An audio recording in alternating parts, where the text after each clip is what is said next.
오늘도 주님의 은혜와 사랑이 이곳에 참여한 모든 성도님들에게 함께 하시기를 소망합니다. 누군가를 사랑할 때의 기분이 있습니다. 사랑한다는 것은 참 좋은데 그 사랑에 대한 말을 들으면 가슴이 콩닥콩닥 뜁니다. 그리고 사랑하는 사람을 생각하면 기분이 대단히 좋습니다.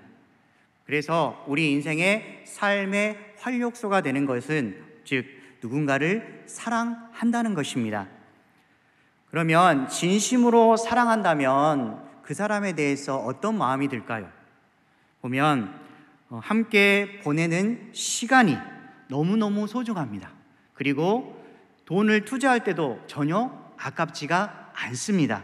그리고 그 사람을 위해서라면 내 자신을 기꺼이 헌신해도 정말 아깝지가 않는 게 바로 사랑하는 사람의 마음인 것입니다. 하나님의 자녀로서 그리고 그리스도인으로서 우리가 영순이로서 사랑해야 될 분이 계십니다. 그게 누구실까요? 여러분도 알다시피 고백하는 하나님 또는 하나님의 아들이신 예수 그리스도이십니다. 우리가 예수님에 대한 사랑을 보여주기 위해서 어떠한 삶을 살아야 될지 말씀을 통해 살펴보도록 하겠습니다. 예수님께서 예루살렘에 올라가십니다. 이때 왜 올라가셨을까요? 라는 것은 대충 아실 것입니다. 자신의 마지막 일을 이루시기 위해서 예수님께서 올라가십니다. 예루살렘에. 그것은 무슨 일이냐면 우리를 위하여 십자가에 못 박히시기 위해서, 즉 죽으시기 위해서 예루살렘에 가는 것입니다. 예수님의 그때의 마음은 얼마나 비정하셨을까요? 정말 마음에 비장하심을 가지고서 올라가는 도중에 생각나는 사람들이 있었습니다. 바로 나사로와 그의 동생들 마르다와 마리아였을 것입니다. 그들은 베다니에 살고 있는데 항상 예수님을 볼 때 따뜻하게 대해주었던 사람들이었습니다. 예수님께서 이렇게 1, 2절에 보면 베다니로 가는데 이 베다니에 간다는 소식을 듣고 그들이 예수님을 위해서 잔치를 준비합니다.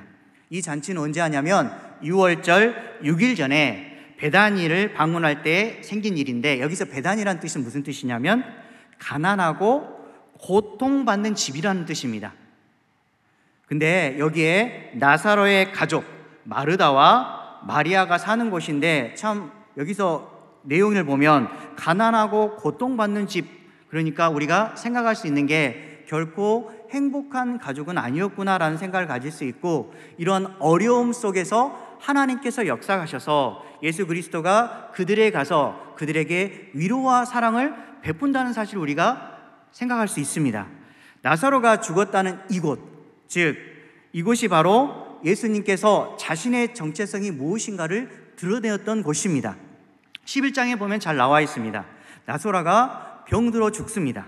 그리고 예수님이 그가 죽은 지 4일이 지나서야 베다니로 가십니다.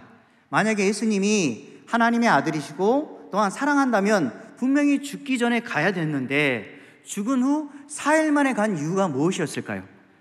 내용상으로 보면 자신의 정체성과 하나님의 영광을 드러내시기 위해서 그때 가셨습니다. 우리는 상식적으로 이해가 되지 않지만 예수님께서는 4일이 지나서야 간 것입니다. 말씀 요한복음 11장 25절에서 26절에 보면 정확히 나와 있습니다. 예수님의 정체성이 무엇인지.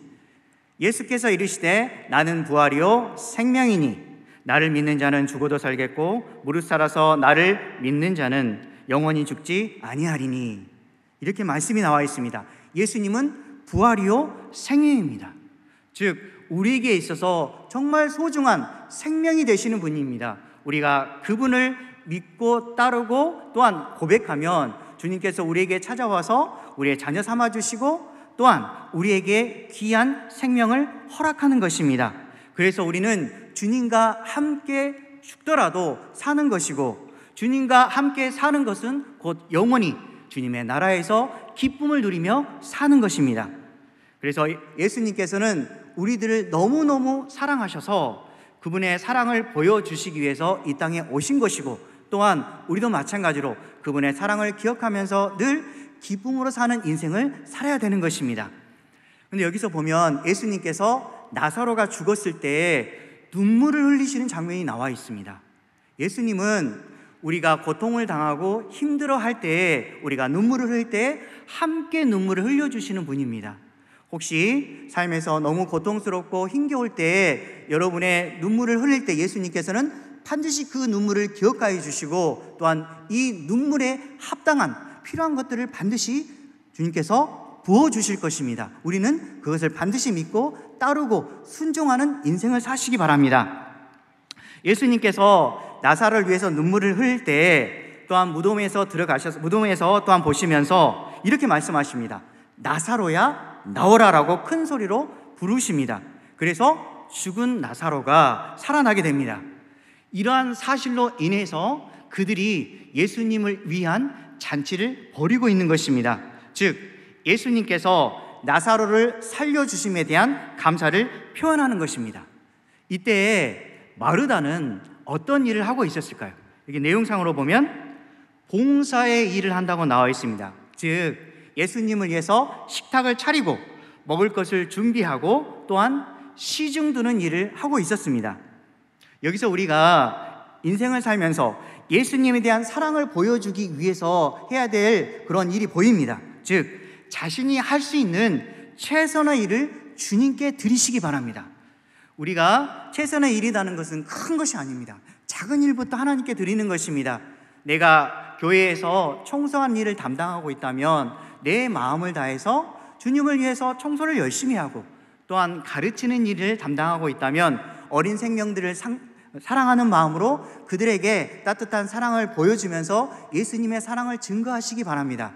또한 교회에서 음식을 장만하는 일을 하고 있다면 다른 사람들을 기쁘게 하기 위해서 최선을 다해서 음식을 마련하시기 바랍니다. 이것이 곧 하나님께서 기뻐하시는 일입니다. 하나님을 기쁘게 해드린다는 것은 하나님께 내 마음과 모든 것을 기꺼이 드린다는 것입니다. 이렇게 드렸을 때 얼마나 하나님께서 기뻐하시겠습니까? 또한 집에서도 마찬가지로 남편과 자녀를 볼 때, 또한 사랑하는 아내를 볼 때 예수님을 대하는 마음으로, 섬기는 마음으로 대해 주시기 바랍니다. 그렇게 하였을 때 하나님께서 우리의 중심을 보시고 우리에게 정말 사랑하는 아들과 딸이라는 그 마음을 우리에게 부어주실 것입니다. 그러면 우리의 삶이 행복할 것이고 주님과 동행하는 삶으로 말미암아서 정말 기쁜 하루하루의 삶이 될 것입니다. 오늘 만약에 이러한 마음이 든다면 집에 가셔서 사랑하는 아내에게, 사랑하는 남편에게 자신의 사랑을 기꺼이 보여주시기 바랍니다. 나부터 먼저 시작하시기 바랍니다. 받기만 하려고 하지 마시고 나부터 먼저 드려서 주님을 기쁘게 해주는 저와 여러분 되시기 바랍니다. 골로새서 3장 23절에 보면 자신이 할 수 있는 최선의 일을 할 때 주님께 드리는 방법이 나와 있습니다.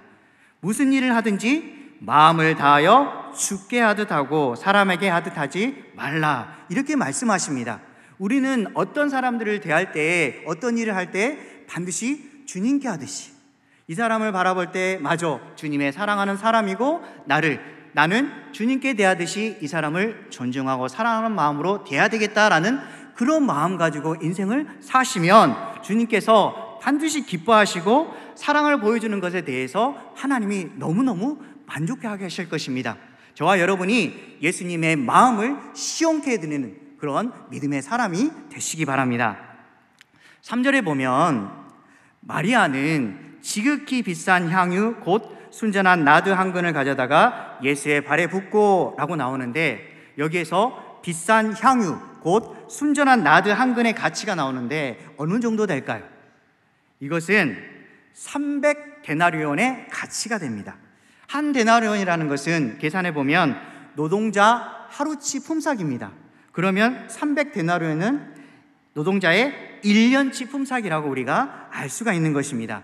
이것을 계산해 보면 여러분들 잘 아는 빈들에서 일어나는 그 오병이어의 기적에서 잘 알 것입니다.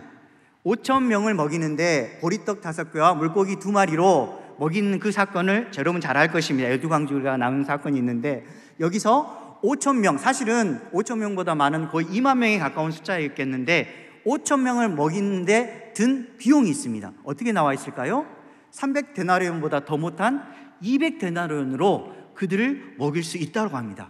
그런데 여기 있는 나드 한 근은 이보다 더 비싼 300데나리온입니다. 얼마나 큰 가치인지 우리가 알 수가 있습니다. 마가복음 6장 37절에 보면 그 가치가 잘 나오는데 한번 살펴보겠습니다. 대답하여 이르시되 너희가 먹을 것을 주라 하시니 여짜오되 우리가 가서 200데나리온의 떡을 사다 먹으리이까. 여기서 알 수 있듯이 200데나리온으로 5,000명을 먹일 수 있겠습니까? 라고 하는데, 여기 우리가 조금 전에 마리아의 행동을 통해서 실천할 게 있습니다. 나의 가치 있고 소중한 것을 아낌없이 주님께 드리시기 바랍니다. 여러분이 생각하는 가장 가치 있고 소중한 것은 무엇입니까? 어떤 분에게 있어서는 물질이 가장 소중한 것이 될 수 있습니다. 또 어떤 분에게 있어서는 자신의 재능이 소중한 가치가 될 수 있고, 또 가장 중요한 것, 자신의 마음 모두를 드리는 것이 가장 소중한 가치가 될 수 있을 것입니다. 즉 우리는 예수님을 기쁘게 해드리기 위해서, 주님을 기쁘게 해드리기 위해서 나의 소중한 것, 물질도 아깝지 않고 재능도 아깝지 않고 기꺼이 내 온 마음을 주님께 드려서 주님 원하시는 뜻을 행했을 때 주님께서 사랑하는 자의 모습을 그대로 보여준다는 것을 하나님께서는 분명히 드러내 보여주실 것입니다. 특히 우리가 아낌없이 주님께 모든 것을 드릴 때의 마음이 있습니다. 어떤 마음으로 아낌없이 드려야 될까요? 분명히 아낌없이 드린다는 것은 쉬운 말이지만 주님이 주신 것을 주님께 돌려드린다는 심정으로 드리시기 바랍니다. 여러분이 가지고 있는 돈, 모든 것들은 다 내 것이 아니라 주님의 것입니다. 주님의 것을 내가 돌려드린다는 심정으로 모든 것을 주님께 바친다면 하나님께서 반드시 받을 것입니다. 욥기서 1장 21절에 보면 이렇게 나와 있습니다.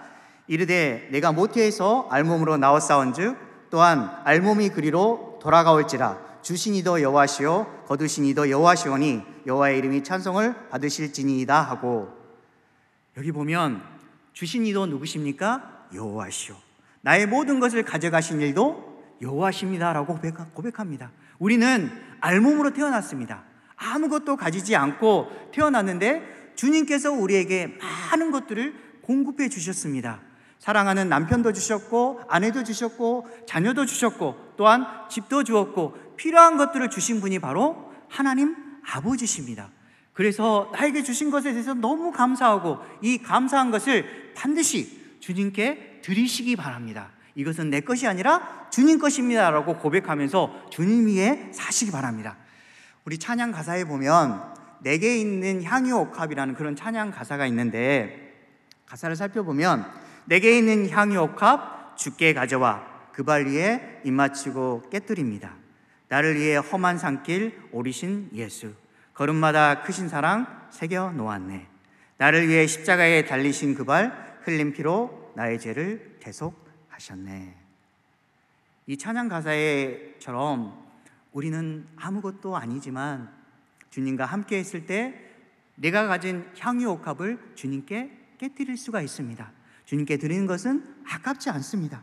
주님을 위해서 험한 산길 오르더라도 그 주님이 걸어가신 그 고통의 길을 내가 기꺼이 갈 수가 있습니다. 왜 그렇습니까?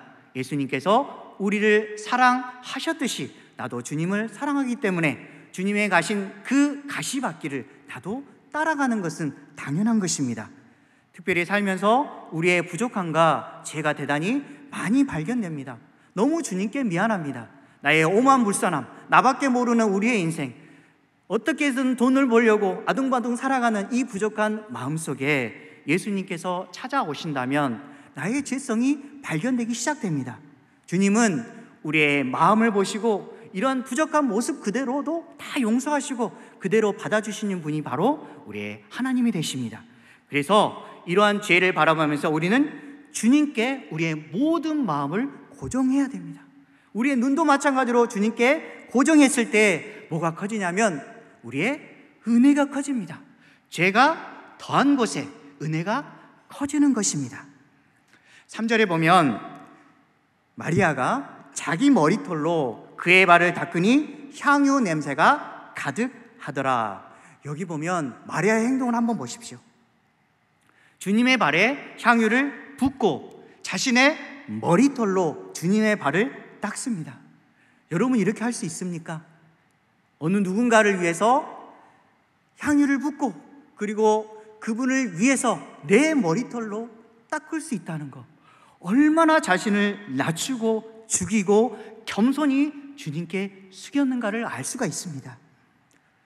제가 20대 때 청년이었을 때 청년회장 때 예배 인도를 하기 위해서 준비하기 위해서 교회당으로 갔을 때 한 집사님이 있었습니다.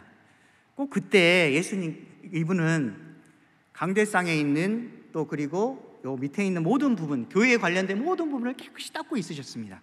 근데 그분의 특징이 뭐냐면 항상 손을 떠십니다. 그리고 발은 절고 계셔요. 그래서 청소할 때 보면 너무너무 안타깝습니다.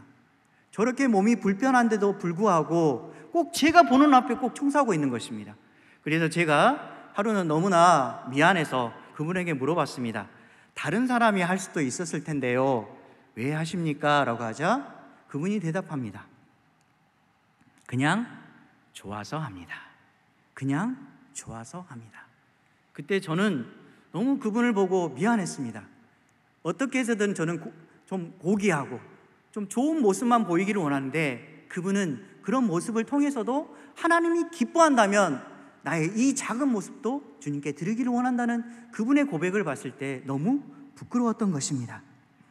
하나님의 행하심은 겸손한 자를 높여주시고 교만한 자는 깨닫도록 낮추어 주십니다. 그래서 우리가 마리아의 행동을 보기 통해서 우리가 적용해야 될 게 뭐냐면 주님 앞에 나를 죽이고 겸손히 자세를 낮추시기 바랍니다. 주님 앞에 나를 죽인다고 하는 것은 주님이 아니면 아무것도 내 자신이 아니다는 것을 인정하고 고백하는 것입니다. 우리가 바울처럼 고백하면 되길 참 좋겠습니다. 나는 죄인 중에 괴수입니다. 정문은 하나님 앞에 너무너무 큰 죄입니다라고 고백하고, 그리고 이러한 죄인을 사랑하신 주님께 이렇게 고백하면 좋겠습니다. 나된 것은 하나님의 은혜입니다. 항상 삶 속에서 제가 살아가고 움직이고 역사하는 것은 주님의 은혜이기 때문에 제가 살아가는 것입니다 라고 고백하는 저와 여러분 되시기 바랍니다. 근데 우리가 삶을 이렇게 주님을 위해서 살다 보면 참 잘되면 좋은데 4절에서 5절에 보면 반전의 삶이 나옵니다. 다 칭찬하는 것이 아니라 마리아의 헌신을 보고 가룟 유다가 비난을 하기 시작합니다. 이 가룟 유다의 주장이 뭐냐면 이 비싼 것을 가지고 가난한 자들에게 나누어 주면 되지 않느냐라고 말을 합니다. 마리아의 헌신이 비판을 받습니다. 참된 헌신을 했음에도 불구하고 비판을 받을 때 되면 여러분들의 마음은 어떻습니까? 교회에서 정말 주님을 위해서 헌신하고 있어서 열심히 하고 있는데 주변 사람들이 시기합니다. 진짜 마음을 다해서 봉사하고 있는데 에이, 저 사람 인정받기 위해서 하고 있을 거야, 왜 그거밖에 못해? 이렇게 자꾸 손가락질하고 비난하는 사람을 보면 우리는 어떻습니까? 다시는 이런 일을 하고 싶지 않을 것입니다. 이런 일에 대해서 너무너무 고통스럽고 포기하고 싶은 마음이 들 것입니다. 그런데 우리는 말씀을 통해 기억하시기 바랍니다. 예수님께서 마리아가 그렇게 고통을 받고 힘들어할 때 변호해 주십니다. 이렇게 말씀하십니다. 그를 가만두어 나의 장래할 나를 위하여 그것을 간직하게 하라. 마리아의 행동은 주님께서 원하신 일을 한 것이라고 말씀해 주는 것입니다. 여러분도 마찬가지로 비록 어려운 일을 하면서도 정말 주님을 만족시키기 위해서 자신의 모든 것을 내어놓았지만, 다른 사람에 의해서 비난을 받았지만 주님께서 나를 보호해 주시고 인정해 주신다면 그것 하나로 만족하는 인생을 사시기 바랍니다. 주님은 누구 편이 되십니까? 우리의 편이 되어 주십니다. 시편 118편 6절은 이렇게 말씀합니다. 여호와는 내 편이시라. 내가 두려워하지 아니하리니 사람이 내게 어찌할까. 여호와 하나님께서는 하나님의 일을 할 때 반드시 우리의 편이 되어줘서 우리를 위해서 대신 싸워주십니다. 세상 살아갈 때 많은 일을 하고 계실 것입니다. 직장에서 정말 열심을 일하고 하는데 자꾸 주변 사람이 가시처럼 찌르고 힘들게 하는 그런 사람이 있을 때 여러분들은 어떻게 합니까? 너무너무 억울할 것입니다. 회사를 위해서 또한 주변 사람들을 위해서 내 자신을 낮추고 헌신하고 있는데 오히려 나를 힘들게 하는 그 사람 있을 때 우리도 마찬가지로 자꾸 대응하고 싶지만 우리는 그때 인내하고 버텨야 됩니다. 그때 누가 우리 편이 되어주십니까? 바로 하나님 아버지께서 우리 편이 되어주시고 우리를 위해서 반드시 보호자 역할을 해주실 것입니다. 다른 사람을 통해서든 또는 다른 상황을 통해서는 반드시 이 상황을 역전시켜 주실 것이고 사람을 하나님께서 품어주는 그런 힘도 허락해 주실 것입니다. 이게 바로 우리의 믿음입니다. 주님의 일을 할 때 오히려 우리가 시기와 조롱을 받을 수 있다라고 한번 생각해 보시고 주님이 알아주시고 인정해 주심에 대해서 그리고 우리 편이 되어주심에 대해서 감사하면서 용기를 내시고 힘을 내시기 바랍니다. 하나님은 우리의 편이 되어주십니다. 마지막 한 구절 보겠습니다. 갈라디아서 6장 9절 말씀. 여기 보면 우리가 선을 행하되 낙심하지 말지니 포기하지 아니하면 때가 이름에 거두리라. 아멘. 우리가 선을 행하되 낙심하지 않고 포기하지 아니하면 그 순간 인내하면 하나님께서 우리에게 찾아와 주셔서 반드시 우리를 위해서 도와주실 뿐만 아니라 선한 열매를 맺을 수 있도록 하나님께서 하나하나 책임져 주시는 것입니다. 우리가 한 걸음 갈 때마다 하나님께서 우리를 이끌어 주시고 또 한 걸음 걸어갈 때마다 힘을 부어 주실 뿐만 아니라 하나님께서 우리의 힘이 되어 주셔서 우리를 반드시 책임져 주시고 앞으로의 모든 미래까지 책임져 주실 거라 믿고 사는 저와 여러분 되시기 바랍니다. 말씀을 정리하도록 하겠습니다. 우리는 주님께 빚진 자입니다. 주님의 선택과 사랑을 입은 은혜의 빚진 자입니다. 예수님에 대한 은혜와 감사를 어떻게 표현해야 되겠습니까? 조금 전에 말씀했던 것처럼 마리아가 옥합을 깨뜨려 향유를 예수님의 발에 붓고 자신의 머리털로 예수님의 발을 닦은 것처럼 내 가정, 내 가족, 내 삶 속에서 예수님의 사랑을 실천하는 저와 여러분 되시기를 주님의 이름으로 간절히 축원합니다.